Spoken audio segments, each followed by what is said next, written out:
Bukti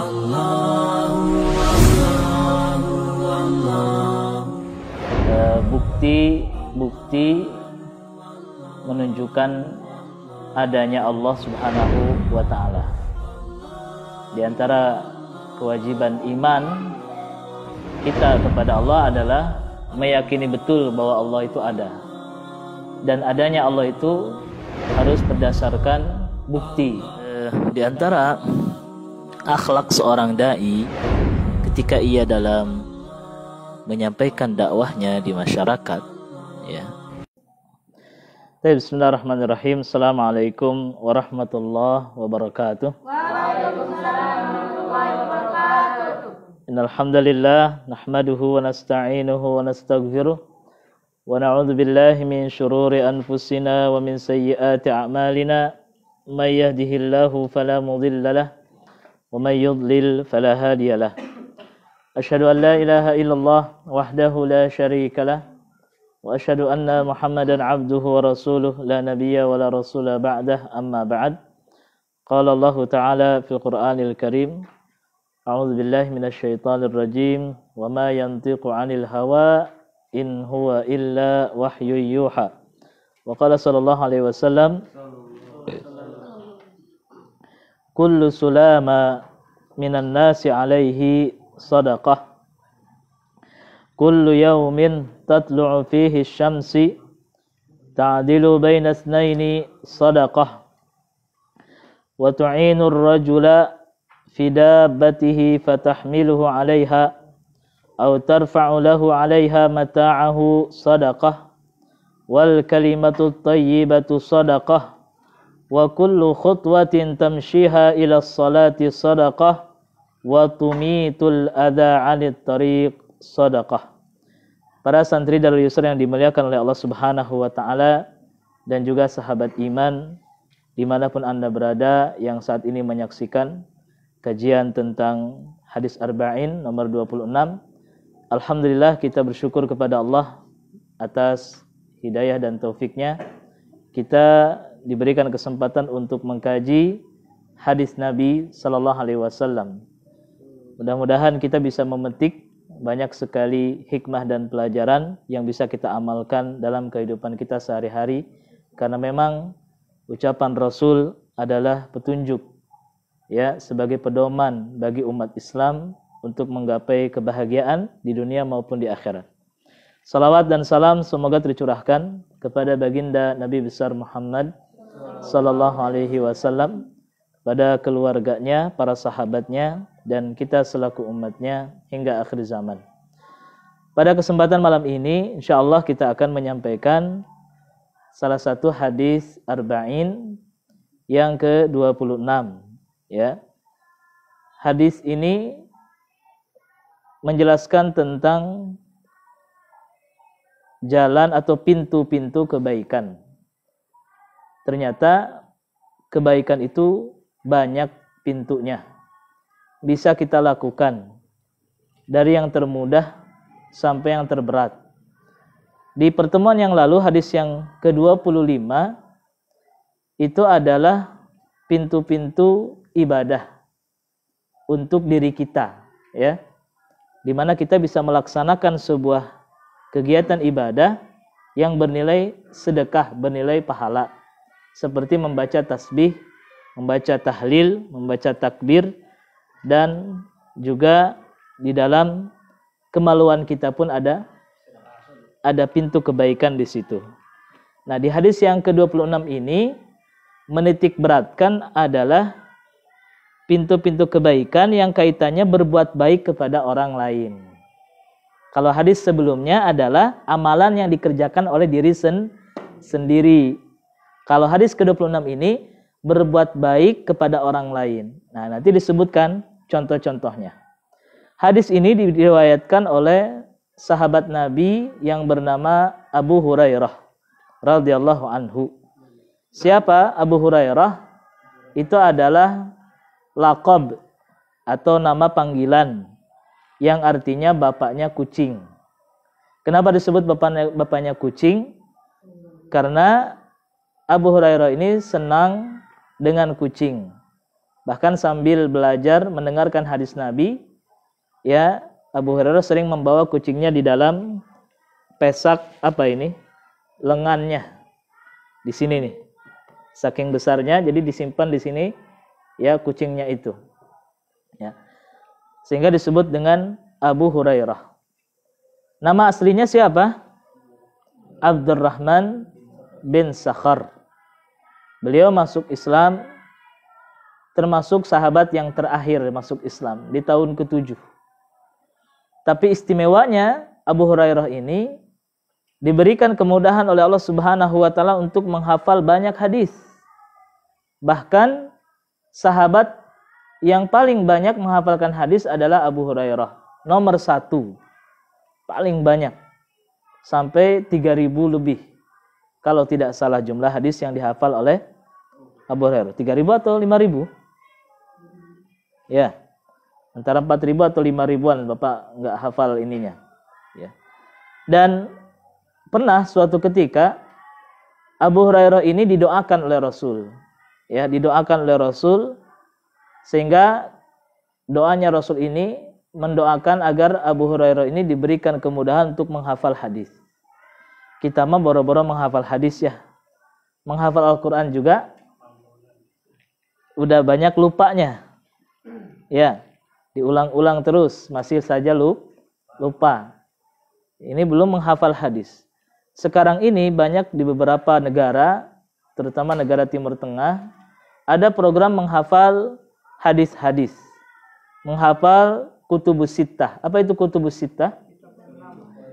Kitab 6 atau 6 kitab hadis yang mu'tamad. Di antaranya Bukhari, Muslim, kemudian Sunan Abi Dawud, Sunan At-Tirmidzi, Sunan An-Nasa'i, Sunan Ibnu Majah. 6 kitab. Ya. Kalau ditambahkan dengan kitab-kitab yang lain masih banyak. Ada namanya Sunan At-Tabrani, Sunan Daruqutni, kemudian ada lagi Al-Mustadrak lil Imam Hakim, ada lagi kitab Musnad, Musnad Imam Ahmad, Musnad Imam Syafi'i. Ya, Riyadhus Shalihin mau jauh. Ya, bukan sezaman dengan para ulama hadis. Dan ulama-ulama yang lainnya, ada lagi Ibnu Hibban. Ya, ada lagi Abu Ya'la dan seterusnya. Ya. Nah, yang paling penting yang kita tahu adalah Bukhari dan juga Muslim. Itu kitab tingkatan nomor 1 di dalam kesahihan hadisnya. Tidak ada ulama yang meragukan kesahihan hadis Bukhari dan juga Imam Muslim. Ya. Apa hadisnya? Rasulullah SAW bersabda, kullu sulama, setiap ruas tulang atau setiap persendian tulang yang ada di dalam tubuh manusia, ya, di dalam diri manusia, alaihi shadaqah, wajib baginya untuk dikeluarkan sedekahnya. Wajib dikeluarkan apa? Sedekah.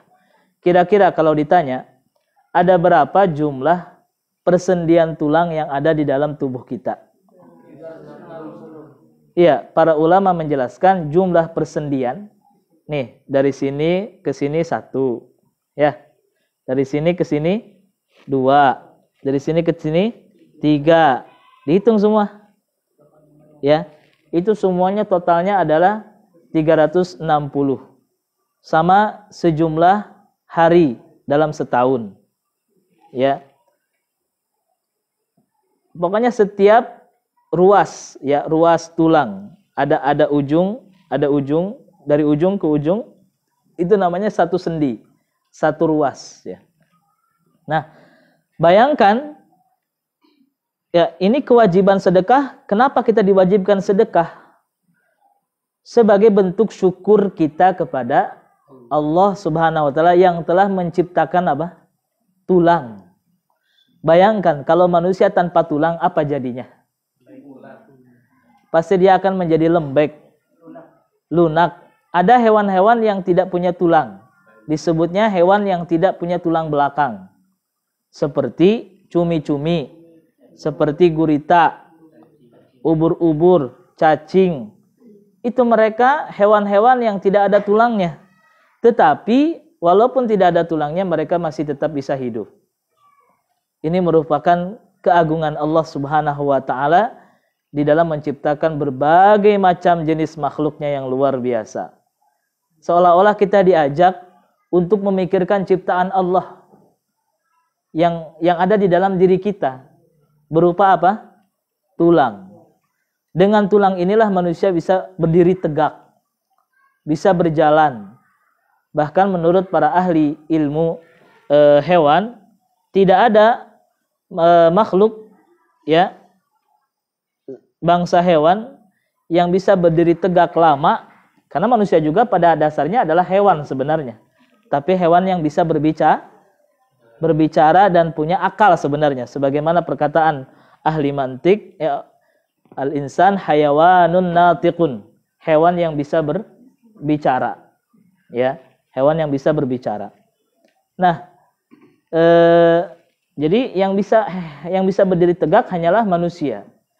Ada kera ataupun monyet ataupun orangutan, mereka berdiri tidak bisa lama, ya, tidak seperti manusia.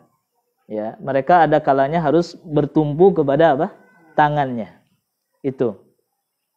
Jadi dalam hadis ini Allah mewajibkan setiap manusia untuk mensedekahkan, untuk bersedekah mengganti 360 tulang yang ada di dalam tubuhnya setiap hari, bayangkan. Setiap apa? Setiap hari, ya. Tetapi untungnya kewajiban ini bisa diganti dengan amalan yang lain. Bayangkan kalau itu memang diwajibkan, berarti setiap hari kita harus 360 kali bersedekah. Kira-kira sanggup nggak kita bersedekah 360 kali? Punya uang, misalnya uang 1.000 aja, berarti harus bersedekah 360 kali dikali 1.000 berapa? 360.000. Sehari harus bersedekah 360.000.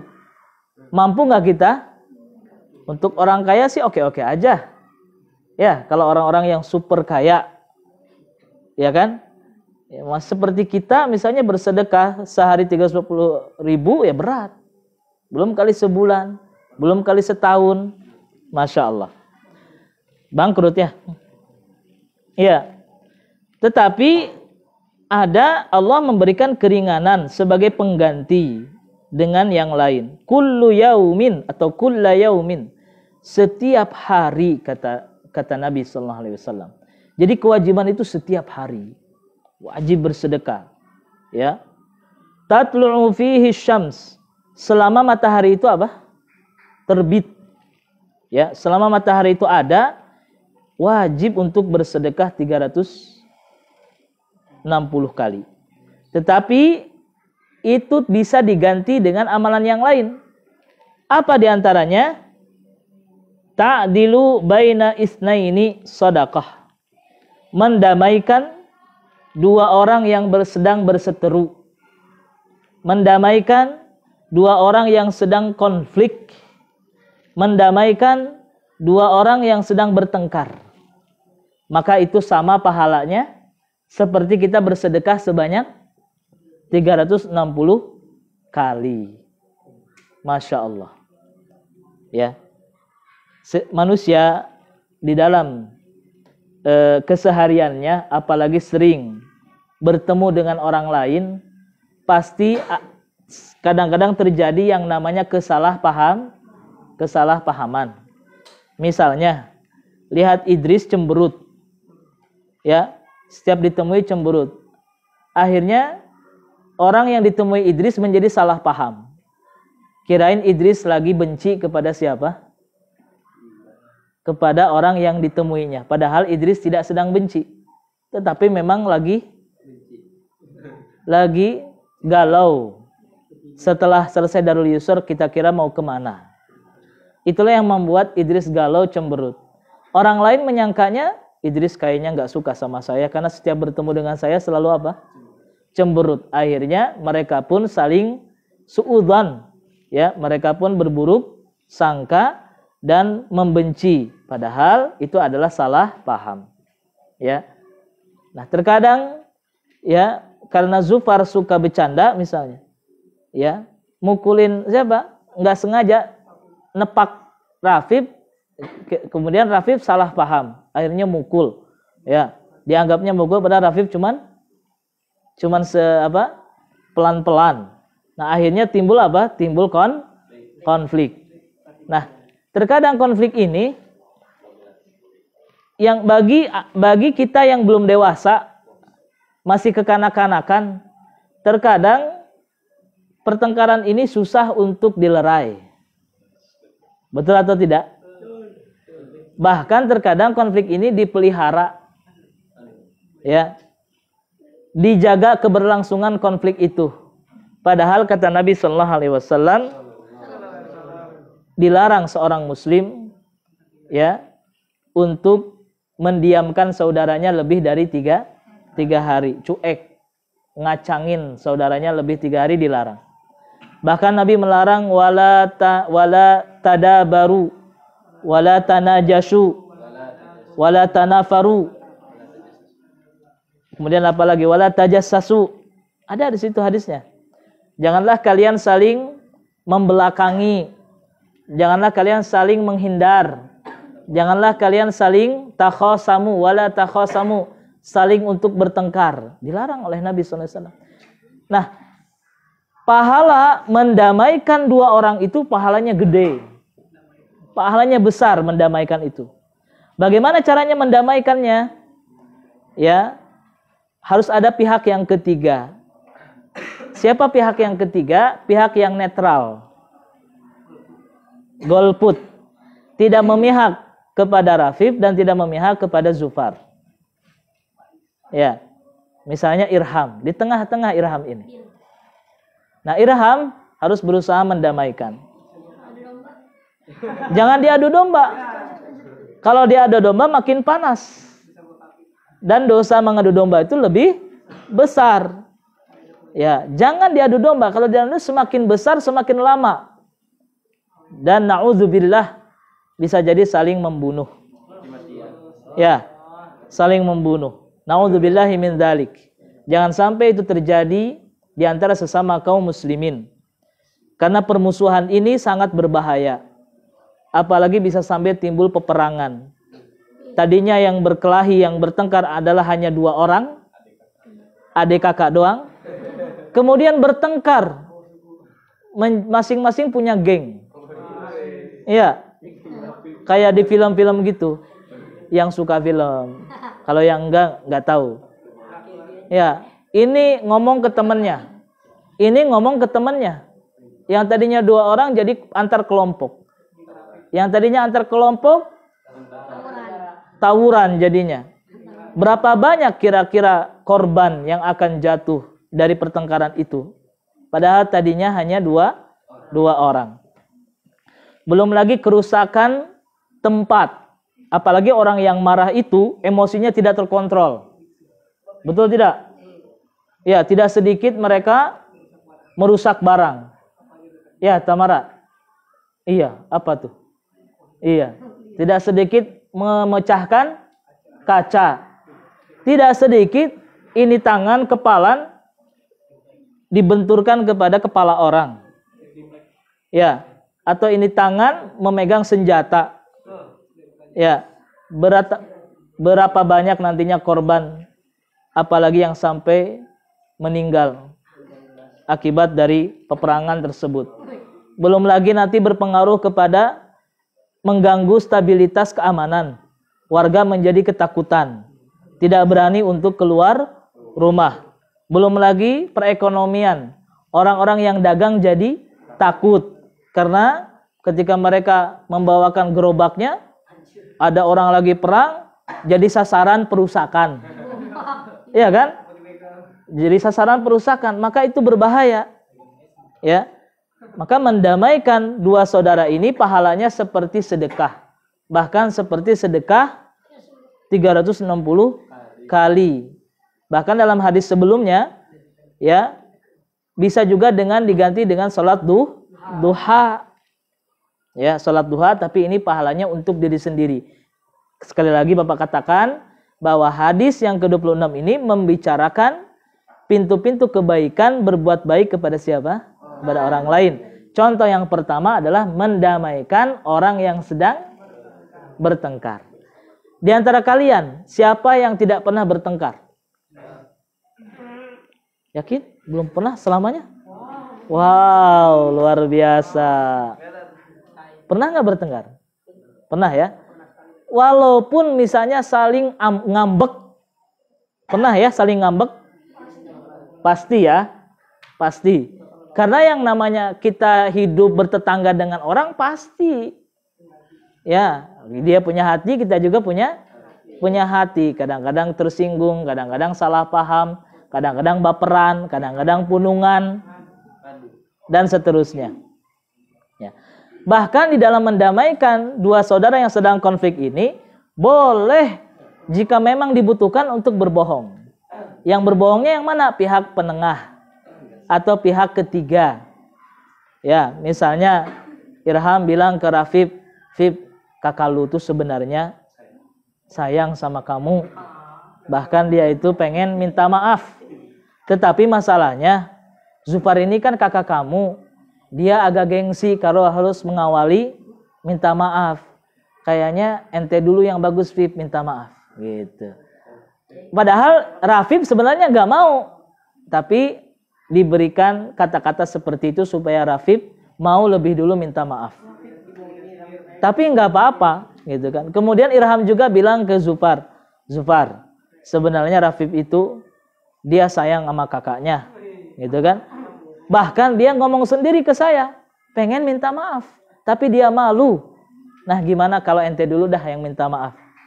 Padahal bohong, tapi nggak apa-apa, ya. Demi untuk apa? Mendamaikan. Ya, demi mendamaikan. Baik. Jadi, nah, yang jadi masalah adalah terkadang antara dua orang ini pengen saling puas. Mau apa? Mopokan? Mepeg, ya. Mepeg saudaranya hayang puas. Lamun moyokan teh hayang menang, hayang puas. Lamun bertengkar teh hayang naon? Hayang menang. Nah, itu yang jadi masalah. Justru kalau ingin mendamaikan, masing-masing harus saling mengalah. Ya, pihak A dia harus menurunkan egonya. Pihak B juga harus menurunkan apa? Egonya. Karena kalau tidak saling menurunkan egonya, tidak akan terjadi kesepakatan, tidak akan berdamai. Ya, mau mengalah itulah akhlak yang terbaik. Ya, makanya sulit. Apalagi kalau pertengkaran ini, konflik ini sampai diangkat ke ranah pengadilan. Kalau sudah sampai ke ranah pengadilan, itu tidak ada lagi kata maaf. Masalahnya adalah harus dihukum. Siapa yang salah maka akan dipenjara. Harus. Maka dari itu sebelum ya dalam berbagai apapun berusahalah untuk menyelesaikan konflik dengan saling meminta maaf. Ya. Dan jangan sekali-kali kita melampaui batas. Paham melampaui batas di dalam konflik. Ya, karena orang yang melampaui batas dalam berseteru, kata Nabi SAW, itulah ciri orang munafik. Karena orang munafik itu kalau berseteru, dia zalim kepada kepada saudaranya. Karena orang beriman itu selalu menahan diri. Menahan diri, ya, tidak ingin menambah kezaliman kepada saudaranya. Walaupun saudaranya itu tidak senang atau sedang konflik kepada dia. Ya. Sampai sini jelas ya? Baik. Kemudian yang kedua, contoh yang kedua, yang pahalanya juga sama dengan sedekah, seperti orang yang bersedekah, mensedekahkan untuk seluruh sendi-sendi tulangnya, ya, adalah wa tu'inur rajula fi dabbatihi fatahmiluhu 'alaiha. Engkau membantu seseorang di dalam kendaraannya. Kendaraan di sini maksudnya apa? Dabah itu hewan. Hewan ternak. Atau hewan yang bisa ditunggangi. Seperti apa? Unta. Kemudian kuda. Kemudian bigal. Keledai. Kalau ayam bisa nggak? Ya. Kalau ayam onta bisa nggak? Burung onta maksudnya, bukan ayam onta ya. Burung onta. Bisa ditunggangi, bisa ditunggangi. Ya. Jadi maksud hadis di sini adalah bagi orang-orang yang akan melakukan safar, yang akan melakukan perjalanan, pasti mereka mempersiapkan bekal bawaan. Ada yang mempersiapkan bekal bajunya, makanannya, dipakai tas atau pakai gemol, tahu gemol? Ya, dibungkus pakai kain kemudian digemol. Nah, engkau melihat saudaramu akan naik kendaraan. Kemudian dia sedang siap-siap untuk mengangkat apa? Perbekalannya ke atas tunggangannya. Engkau bantu dia. Bisa bantu engkau ambil barangnya kemudian ditaruh, bukan dilempar. Ya. Ditaruh di atas tunggang atau engkau bersama-sama meringankan beban dia, misalnya sama-sama gitu kan diangkut gitu kan kalau berat. Nah, itu pun fatahmiluhu 'alaiha. Nah, itu pun akan dicatat sebagai apa? Sebagai sedekah. Au tarfa'u lahu 'alaiha mata'ahu shadaqah, atau engkau mengangkat baginya ya bekalnya di atas kendaraannya, itu pun sedekah. Itu pun dicatat sebagai apa? Sedekah. Ya. Apakah hanya itu saja? Ini hanya sekedar contoh. Contoh yang lain misalnya kalian nih. Ada saudara kalian, teman kalian yang susah untuk memahami pelajaran ustadznya. Ya. Maka bantu. Misalnya diperintah sama ustadznya, tolong i'rabkan. Ya. Coba i'rabnya ini apa? Susah atau mudah? Kadang mudah, kadang susah. Bantu temannya. Ya. Kemudian misalnya temannya lagi apa? Lagi nyuci. Berat bawa itunya, bantu. Ya. Lagi sapu-sapu membersihkan sampah, bantu. Apapun itu akan dicatat sebagai apa? Sedekah. Kemudian contoh sedekah berikutnya, wal kalimatut thayyibah. Ucapan yang baik, kata-kata yang baik. Ya, itu pun akan dicatat sebagai sedekah. Ya. Seperti pujian. Ya, kita memuji teman kita atas kerjanya, atas prestasinya, itu pun akan dicatat sebagai sedekah. Memanggil panggilan yang baik. Misalnya, ya thayyibah. Memanggil nama aslinya itu pun akan dicatat sebagai apa? Sebagai sedekah. Hai ganteng misalnya. Ya. Hai yang rajin. Panggilan-panggilan yang dia senangi, yang dia sukai. Atau misalnya ya syekh, padahal itu teman kamu kan? Dipanggil ya syekh misalnya. Atau ya ustad misalnya. Ya akhi misalnya. Itu pun ucapan yang baik. Ya. Atau memberikan nasihat. Memberikan nasihat yang baik itu pun sedekah. Ya. Motivasi betul. Atau kita misalnya mengajarkan ilmu, membantu mengerjakan PR misalnya.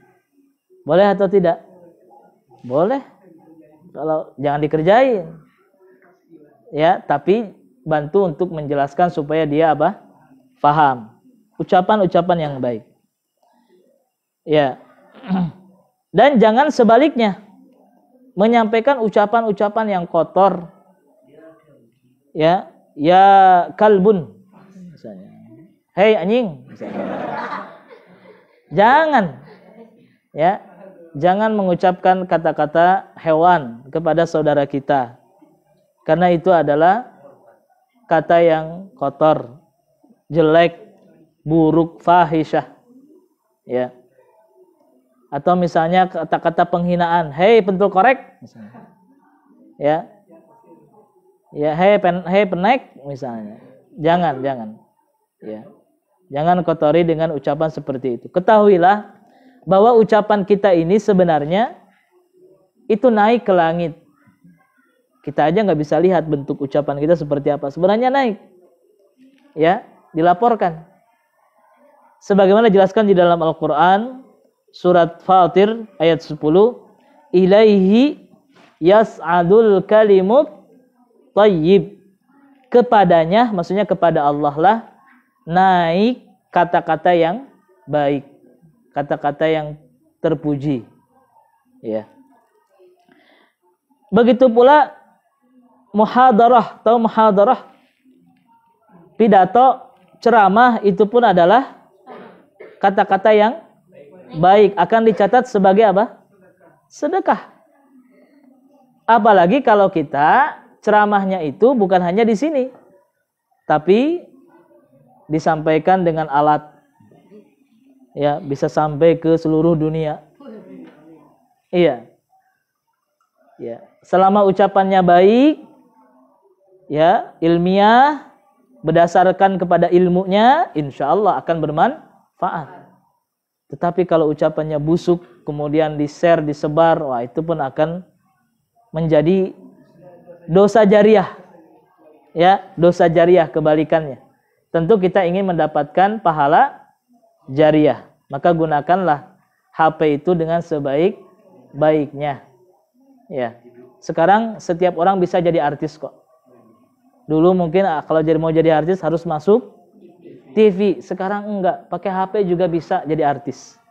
Bisa terkenal. Cuman enggak dapat uang. Enggak apa-apa. Ya. Ya. Baik. Berikutnya adalah wa bi kulli khutwatin takhtuha ila salati shadaqah. Dan setiap langkah, ya, setiap langkah yang engkau berjalan dari rumahmu menuju masjid, menuju tempat sholat, shadaqah akan dicatat sebagai apa? Sedekah. Bahkan kata Nabi Sallallahu Alaihi Wasallam, sebaik-baiknya orang yang datang ke masjid adalah yang paling jauh rumahnya. Yang paling apa? Jauh ke rumahnya. Kenapa? Karena dia pahalanya yang paling banyak. Ada sahabat Nabi Sallallahu Alaihi Wasallam, dia mengeluh karena rumahnya itu jauh sekali, ya, dari Bani Salmah. Dari Bani Salmah. Dia meminta izin kepada Nabi Sallallahu Alaihi Wasallam, "Ya Rasulullah, bolehkah saya pindah rumah? Ingin rumah saya itu di samping masjid supaya saya bisa mudah untuk kemana? Ke masjid." Lalu oleh Nabi ditolak. Ya, Bani Salmah diyarukum tuktabu asarokum. Wahai Bani Salmah, sesungguhnya rumah kalian. Jadi bukan hanya satu orang, ternyata satu kabilah, satu suku minta izin pengen pindah rame-rame ke dekat Masjid Nabawi, hijrah gitu kan.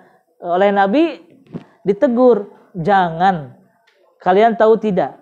Sesungguhnya rumah kalian yang jauh itu, setiap langkah kalian itu ada bekas yang akan dicatat menjadi pahala di sisi Allah Subhanahu wa taala." Ya, sehingga tetaplah kalian di rumah kalian, ilzamu diyarakum walau kanat ba'idah. Tetaplah kalian di tempat kalian karena sesungguhnya, ya, walaupun jauh, karena sesungguhnya kalian akan dicatat pahala, mendapatkan pahala langkah-langkah sedekah. Ya. Dan memang ya di zaman sekarang ini orang berlomba-lomba pengen dekat masjid, ya, nggak masalah sebenarnya. Tentu yang lebih utama adalah apa yang dia tinggal di situ. Misalnya kalau memang dia sudah tinggal di tempat itu dan memang jauh, ya sudah, insya Allah itu pun tidak akan mengurangi apa? Pahala, justru akan semakin banyak. Ya. Nah itu ya contoh kalimat, kebaikan sedekah. Yang terakhir di dalam hadis ini juga disebutkan watumitul adza anit tariq sadaqah. Contoh yang terakhir adalah menghilangkan gangguan di jalan, itu pun akan dicatat sebagai sedekah. Kira-kira apa saja gangguan yang ada di jalan yang boleh atau bisa kita buang? Pertama, sampah. Kemudian duri, paku, kaca, polisi tidur. Ya, itu juga ini juga nasihat nih untuk para tetangga yang rumahnya di pinggir jalan gitu kan. Ya, jalan kecil, untuk jangan membuat polisi tidur yang terlalu terlalu tinggi. Jadi kalau bisa agak landai gitu landainya agak panjang. Nah, itu baru boleh. Jadi enak mengendaranya juga tidak terlalu tug gitu. Ya, jangan terlalu nyuncung ya ke atas. Karena itu ada aturannya memang. Kemudian apalagi menghilangkan gangguan di jalan? Kayu, betul. Hewan buas. Anjing, buaya masa ada di jalan? Ya. Nah itu. Baik. Nah itulah hadis yang ke-26 tentang contoh-contoh pintu-pintu kebaikan yang sama pahalanya seperti sedekah tulang. Baik, karena sudah adzan, ya kita rehat dulu sejenak. Insyaallah kita lanjutkan nanti setelah adzan dengan contoh-contoh yang bisa kita petik dan juga pertanyaan yang kalau ada pertanyaan.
Baik. Dari hadis tadi, kira-kira pelajaran apa yang bisa kita ambil?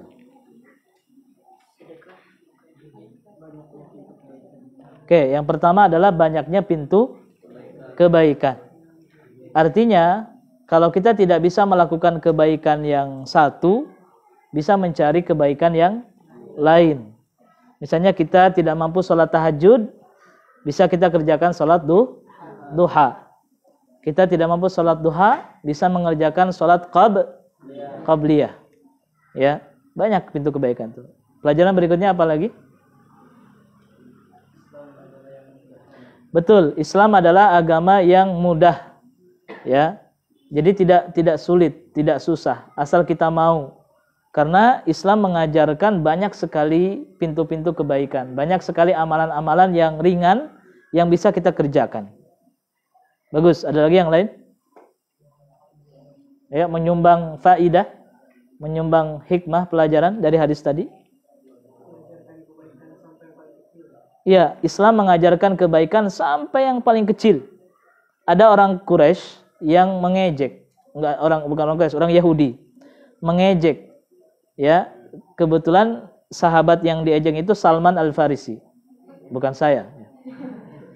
Ya. Jadi orang Yahudi ini ngejek. Wahai Salman, Nabi kamu itu, maksudnya siapa? Nabi Muhammad. Nabi kalian itu mengajarkan segala sesuatu sampai masuk WC katanya. Diajarkan. Kemudian oleh Salman dikatakan, "Na'am, sesungguhnya Nabi kami mengajarkan segala sesuatu sampai hal yang terkecil." Ya, sampai hal yang terkecil diajarkan oleh Nabi, sampai masuk WC pun diajar, hattal khura'ah, yaitu masuk ke dalam WC, ya, adab-adab masuk WC pun diajarkan. Bagus, ada lagi yang lain? Oke, tambahan dari Bapak adalah jangan menganggap sepele amalan yang kecil.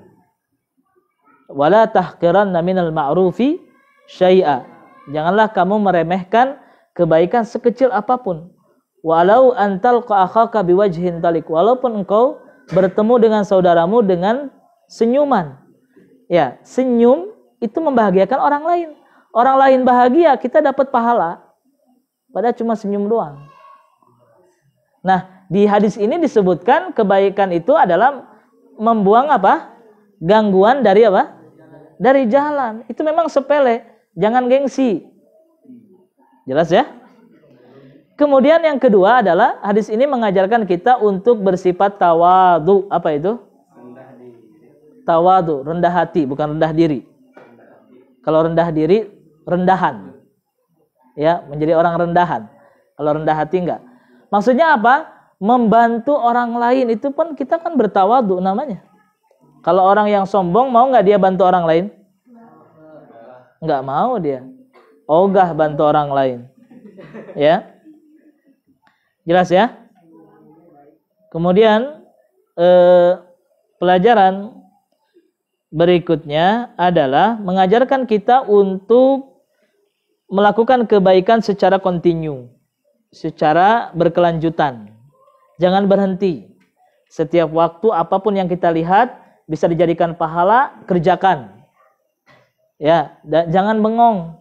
Karena kalau cuman bengong, nggak mikirin apa-apa, maka rugi, nggak dapat pahala. Ya, nanti bisa-bisa setan masuk gitu kan. Ya, seperti itu. Kemudian berikutnya apa? Seorang muslim diajarkan untuk menjadi orang yang banyak manfaat. Ya, banyak manfaat. Khairukum anfa'uhum linnas. Sebaik-baiknya kalian adalah orang yang paling banyak manfaat untuk orang lain.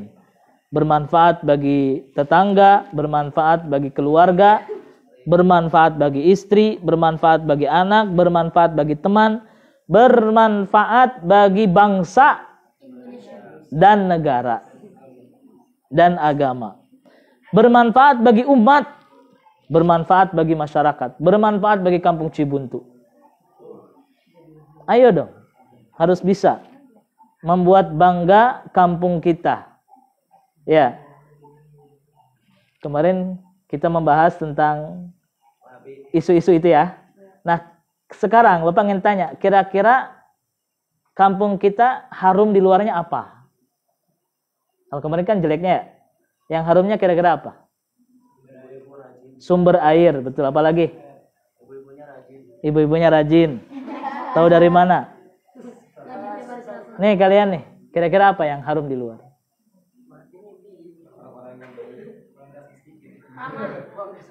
Ya, kurban harum gak di luar? Masya Allah. Terus apa lagi? Ya. Oke. Jadi sebaik-baiknya manusia adalah yang paling banyak bermanfaat bagi orang lain. Ya. Baik. Ya, barangkali itu. Kemudian yang terakhir, pelajaran yang terakhir adalah jadilah orang yang selalu ikut serta di dalam sosial. Tidak cuek, tidak acuh tak acuh. Ya, berjiwa sosial, selalu peka terhadap lingkungan. Lingkungan butuh apa, kita bantu. Ya, berbakti, kerja bakti, ronda, kemudian apa lagi? Ngecor, ya. Kemudian salat berjamaah, ya, membersih karpet, hadir dalam undangan dan seterusnya. Ya, barangkali itu saja ya pelajaran-pelajaran yang bisa kita ambil dari hadis yang ke-26 ini. Mudah-mudahan bermanfaat bagi kita semua. Sebelum itu barangkali ada yang mau disampaikan atau ada yang mau ditanyakan, silahkan. Ada pertanyaan? Boleh? Ke depan. Ya. Sini. Ke depan. Ada pertanyaan lagi? Baik, ada pertanyaan. Kita nggak boleh saling memata-matai orang lain. Bagaimana jika ada orang yang mematai-matai kita menggunakan akun palsu? Ya. Tergantung motifnya. Ya. Tergantung apa? Motifnya. Kalau memang motifnya adalah untuk kebaikan, ingin melihat amalan keseharian kita, ya, itu nggak jadi masalah. Ya, nggak jadi masalah kita mencari-cari, ingin mengetahui lebih jauh. Misalnya ada laki-laki yang ingin melamar kalian, ya. Kemudian kalian ingin lebih kenal dengan laki-laki ini. Bagaimana caranya? Dengan memata-matai. Bagaimana cara memata-matainya? Bukan, tidak harus membuat akun palsu. Bisa bertanya kepada teman-teman dekatnya. Atau bisa mengutus orang bertanya kepada tetangganya. Karena tetangganya lah yang lebih tahu tentang dia di rumahnya bagaimana. Itu tidak masalah. Ya, supaya ingin mengetahui sejauh mana akhlaknya. Ya, itu enggak masalah. Tapi ada juga yang memata-matai itu niatnya jelek. Ingin memberikan ingin menzalimi saudaranya. Maka itu tidak dibolehkan. Itu yang dilarang, itu yang berdosa. Jelas ya?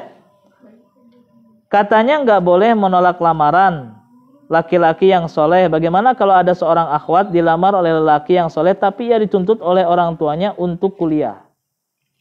Ya. Maka tentunya ini harus bermusyawarah. Ya. Bermusyawarah dengan orang tuanya. Ya, kira-kira mana yang diprioritaskan? Apakah kuliah dulu ataukah nikah dulu? Tentu jangan beranggapan bahwa kalau sudah nikah berarti nggak bisa kuliah. Jangan beranggapan seperti itu. Jangan dibentrokan antara menikah berarti nggak bisa kuliah. Kalau kuliah berarti nggak bisa menikah. Jangan dibangun pemikiran seperti itu. Justru bagaimana caranya kalau memang bisa digabungkan? Menikah iya, kuliah juga iya. Kalau memang dia lelaki yang soleh, ya, tinggal kita diskusi dengan calon suami kita. Kira-kira mengizinkan tidak kalau kita sambil apa? Sambil kuliah. Enggak masalah. Misalnya Kak Sarah, ya, sekarang ikut ikut kuliah juga, tapi kuliahnya bukan kuliah resmi, tapi kuliah online. Itu nggak jadi masalah, ya. Nah, disitulah pentingnya kita bermusyawarah dengan calon suami, dimusyawarahkan kira-kira memungkinkan atau tidak, ya. Sambil menikah juga bisa kuliah. Apakah suaminya bisa menanggung biaya kuliah istrinya atau tidak, dan seterusnya. Jelas ya?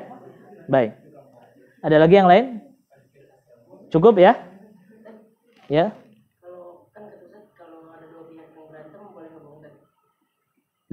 Bukan yang pihak yang berantem ya. Pihak ketiganya. Kalau misalnya salah satu dari mereka ada yang tanya demi apa? Apa kita boleh langsung jawab demi apa? Iya. Jangan demi apa gitu kan? Ya, insya Allah gitu. Ya, gitu aja lah, cukup ya, cukup gitu kan. Bilang aja bener gitu. Dah cukup. Asli bener gitu kan. Jelas ya? Ya. Insya Allah nggak sampai ke sana ya. Insya Allah nggak sampai ke sana. Ya. Baik. Ada lagi yang lain? Cukup ya? Oh, Faizal, silakan. Iya. Nggak masalah karena memang itu untuk meyakinkan apakah ucapannya itu bohong atau benar. Boleh kita untuk meminta misalnya untuk bersumpah, nggak masalah. Ya pasti demi Allah lah. Demi naon apa? Nggak mungkin demi yang lain, karena nggak boleh kita bersumpah dengan nama selain Allah. Jelas ya?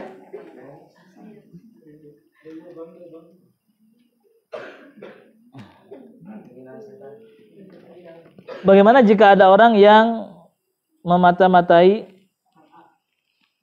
nama orang B dan disebar-sebar ke orang lain tanpa sepengetahuan atau tanpa izin orang B? Apakah itu sesuatu yang sopan? Ya, itu berdosa.